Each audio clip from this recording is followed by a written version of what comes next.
Taking care of your COPD and managing its day-to-day symptoms require multiple tools. And today I'm going to talk about some breathing devices that can be added to your toolbox for better care of your COPD. Let's dive right into it.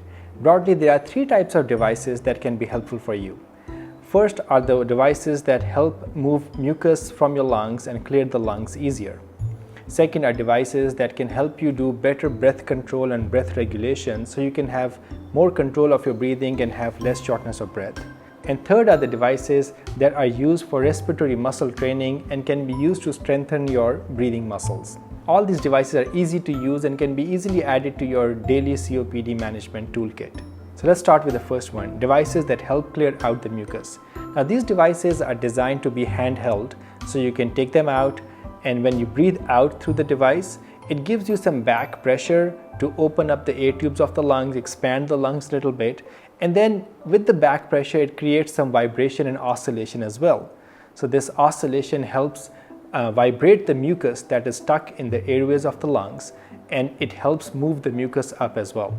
Now people with advanced COPD, when the air tubes are much more damaged, it is hard for them to get the mucus out. So an oscillating, vibrating PEP device like this can help. There are many oscillating PEP devices out there in the market, and the one I'm going to show you right now is Aerobica. This is simple to use. It has a fluttering valve in it, and you can adjust the amount of vibration by setting it from 5 all the way to 1. 5 means high vibration and 1 means less vibration. So I'm going to start with 3 right now. I'm going to breathe out through this.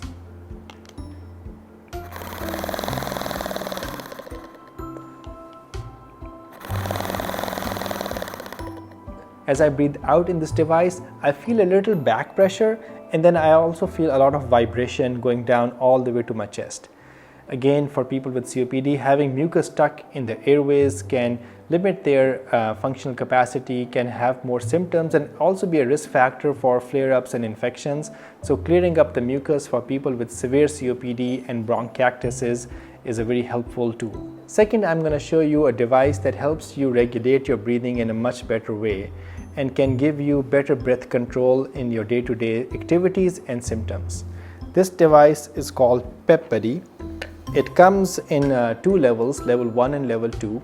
Level 1 is a low level pressure, low level positive expiratory pressure of about 4, and level 2 is a high pressure of about 7. Now this is the only PEP device that is designed to be hands-free, and it's designed to walk around and go about your day and activities with this device hanging in your neck. So when you're about to start your exertion, when you are doing your activities, or you're recovering after activities, this device can help you regulate your breathing in a much better way.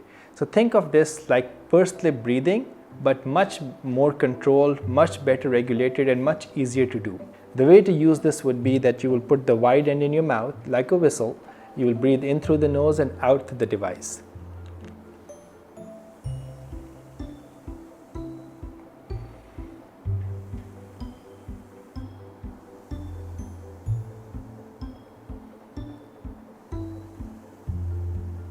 As you're using the device, you will feel that your breathing is much slower.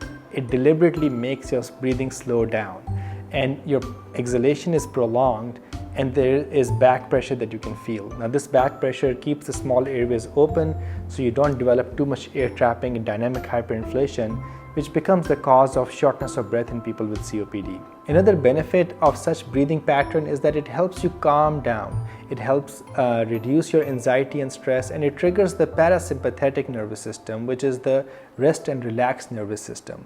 So you can use this to manage your anxiety, manage your fear, and be much more control of your breathing in your day-to-day life. The third category of devices are respiratory muscle trainers. Now think of these as dumbbells for your respiratory muscles. It's going to help strengthen the muscles and increase their endurance, and this will help you reduce some of the symptoms of shortness of breath.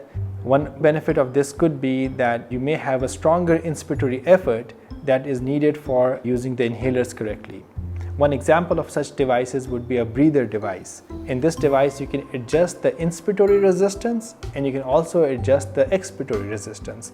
This way you can exercise both muscles, the muscles used for taking the breath in and muscles used to get the breath out. There you have it. Here are some more tools to add to your toolkit for managing your COPD and day-to-day symptoms. Each of this device offers a different type of benefit, so based on your symptoms and disease severity, you can decide which one to go for.